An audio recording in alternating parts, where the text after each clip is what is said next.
Nesse exemplo 8, que é um exemplo do Tipler, ele fornece os seguintes dados. Uma bobina irregular de N voltas, cada uma com largura A e comprimento B, em que N igual a 80, A igual a 20 centímetros e B igual a 30 centímetros, está localizada em um campo magnético de módulo 0,8 Tesla, direcionado para dentro da página, com apenas metade de espira na região de campo magnético. Tá? Então, nós temos o tamanho, é uma espira retangular, né? A figura ali mostra, a espira tem um tamanho, a base é a altura B, né? O número de espiras dela é 80, e ali tem um campo, ó, o xizinho é um campo entrando na página de 0,8 Tesla, campo uniforme, né, pela distribuição ali dos xizinhos, eles têm todos a mesma distância, e aí a espira só está metade dela pegando essa região de campo magnético. A resistência da espira, na verdade essa resistência é da bobina, né, porque são 80 espiras, tá? Eu copiei do livro, eu acho, mas deve ter sido um erro na tradução. A resistência R da bobina é de 30 ohms. Encontre o módulo e a direção da corrente induzida se a espira for deslocada com velocidade de 2 metros por segundo para a direita e para cima. Por que tem diferença se eu deslocar a espira para a direita ou para cima? Porque se eu deslocar a espira para a direita ou para a esquerda, olhem bem a figura ali, ó. Se eu mexer a espira para os lados, eu vou continuar com a mesma área da espira passando pelo campo magnético. Não vou alterar a área da espira que sente o campo magnético, né? Então, ó, esse é um problema diferente um pouco dos outros, porque nos outros a gente variava ou o módulo do campo, ou o tamanho da área, ou a orientação, né? Nesse caso, nós não estamos girando a espira para mudar o ângulo, o campo é sempre o mesmo e a área é sempre a mesma. Só há um deslocamento da espira, só que essa espira pode ser deslocada de forma que a área percebida pelo fluxo magnético possa ser diferente. Se eu deslocar a espira para a direita ou para a esquerda, a área vai continuar sendo a metade da espira. A área por onde passam as linhas de campo. Então, se eu fizer tanto para a direita quanto para a esquerda, a variação do fluxo em relação a esta figura que nós estamos vendo vai ser zero.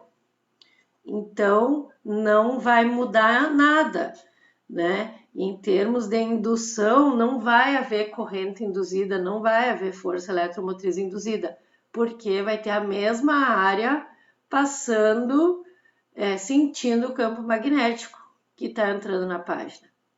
Agora, se eu puxar essa espira para baixo ou para cima, isso já vai fazer diferença. Se eu puxar para baixo, pode ser que eu chegue até um momento que não tenha mais campo magnético passando pela espira. Se eu puxar para cima, vai chegar um momento que eu vou ter toda a área da espira sentindo o campo magnético. Então, essas variações, se eu puxasse com ângulo, também essas variações, esses deslocamentos acabam alterando, sim, a quantidade de área, de linhas, né, de campo magnético que vão atravessar a minha espira. Então, vamos calcular. A letra A, né, para a direita, a resposta é 0. Se fosse para a esquerda, seria 0 também, porque não há variação de fluxo de campo magnético. Então, não há corrente induzida quando a espira é deslocada para a direita ou para a esquerda. Então, nesse exemplo 8, nós temos uma bobina com 80 voltas, a base lá A é 0,2 metros, né, 20 centímetros, B, que é a altura lá do retângulo, é 0,3 metros, porque estava em centímetros. O campo magnético, que é uniforme, olhando para a figura, é 0,08 Tesla. A resistência da bobina é 30 ohm. A gente quer saber, a gente tem uma velocidade de 2 metros por segundo, a gente quer saber, então, se deslocar para a direita ou para cima, né? Então, eu já expliquei, né? Eu acho que ficou claro que se eu andar com a espira para a direita ou para a esquerda, claro que eu estou supondo que existem mais linhas de campo, né? Que a figura aqui só pegou uma parte, né? Se eu tirasse o ponto de zerar aqui, ó, o campo magnético, daí sim seria induzida uma corrente, tá? Nós estamos imaginando que esse campo aqui, ele continue, né? Que aqui é só uma foto que aparece só um pedaço, tá? Se eu tirar, se realmente o campo acabasse aqui e a espira saísse, no caso para a direita, né? A ponto de zerar o campo que ela sente, né? Ia ser uma variação de fluxo, tá? Mas nós estamos supondo que existem mais linhas de campo, tá? Se sim, se existem mais linhas de campo, a corrente induzida na espira vai ser zero, né? Porque não muda o número de linhas de campo que passa pela área da espira. Essa é a justificativa, tá?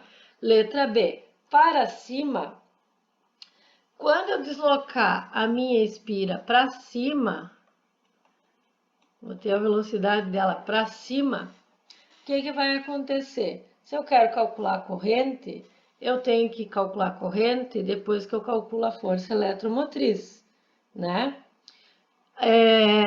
Ele pede o módulo e a direção, tá? Vamos por partes. O módulo, a fórmula da força eletromotriz é a derivada, né, ou a variação do fluxo em relação ao tempo, só que quando eu tenho N bobinas, N voltas, eu tenho que multiplicar por N, né? Ou eu multiplico aqui fora, ou eu multiplico lá dentro do fluxo. Também existe o sinal de menos, que como a pergunta é em módulo, eu nem vou calcular, tá? Até porque corrente nem dá negativa, tá? Então, eu tenho essa fórmula assim, ó, N, e dentro da derivada, eu tenho BA cosseno θ, tá? Quem que é cosseno θ? O vetor área da espira é sempre perpendicular à área. E o campo magnético também é perpendicular à área. Então, isso aqui é um cosseno de zero, que é 1. Né? Então, isso aqui é N derivada de BA. Quem que é variável e quem que é constante? O campo é constante e a área, de certa forma, vai ser variável, né? Na verdade, NB dA dt, mas quem que é a área? Eu tenho a base vezes a altura, isso aqui é um retângulo, né? Só que a área que eu levo em consideração é a área sentida pela espira, a área sentida pelo campo magnético, desculpa, tá? Então, eu tenho isso aqui de área, ó, por onde está atravessando o campo magnético. Esse tamanho aqui é A, e esse tamanho aqui, ó, eu vou chamar de X. Não é o tamanho B que é por onde passam as linhas de campo, é uma parte do B, é a metade do B, tá? Ou B sobre 2, né? Só que como ele vai ser puxado para cima, vai mudar, então não vou colocar B sobre 2, vou colocar uma variável, tá? Porque este valor vai ser variável. Então, vocês vão entender melhor. Eu tenho A vezes X, mas como eu vou puxar a espira para cima, A vai ser constante e X vai ser variável. Então, o A sai fora da derivada e aqui dentro fica dx dt. tá? Quem que é a derivada de x, né? Uma derivada no tempo. Na definição de x dt, a variação da posição no tempo é a velocidade. Então, isso aqui ficou nba vezes a velocidade com que a espira é deslocada. Então, isso aqui é a minha força eletromotriz. Só que a força eletromotriz, ela é I vezes R, né? Então, isso é igual a NBAV. Eu quero calcular a corrente, então é NBAV dividido pela resistência. Vamos substituir os valores. Será que temos tudo? N tem o campo, tem A, tem velocidade, tem e resistência tem. Então é só fazer o cálculo. O N é 80, o campo é 0,8, A é 0,2, a velocidade é 2 e a resistência é 30 ohms. Então, essa corrente, fazendo o cálculo, vai dar 0,853 ampere, aproximadamente, tá? Essa é a corrente, o módulo da corrente. Só que o problema também pediu a direção da corrente. Para onde vai apontar essa corrente? Da onde que a gente tira o sentido da corrente? Da lei de Lenz. Se essa espira for puxada para cima, vai aumentar a área da espira que tem linhas de campo magnético. Ou seja, é como se aumentasse o meu campo entrando na tela. Então, o meu campo induzido, segundo a lei de Lenz, vai ter que estar saindo para compensar o aumento. Vai aumentar mais o xizinho. Então, eu vou ter que ter um campo induzido saindo da tela. Aplicando a regra da mão direita, a minha corrente ou ia estar assim, ou ia estar assim, a corrente que produziu esse campo induzido, né? Mas se vocês colocarem todos os dedos da mão direita para o polegar dar o campo, a minha corrente vai ter que estar no sentido anti-horário. Esta corrente induzida que produziu este campo induzido que compensou o aumento do campo que estava entrando na página ou na tela, tá? Então, vai ter que ser no sentido anti-horário. Esse é o sentido da corrente induzida, regra da mão direita.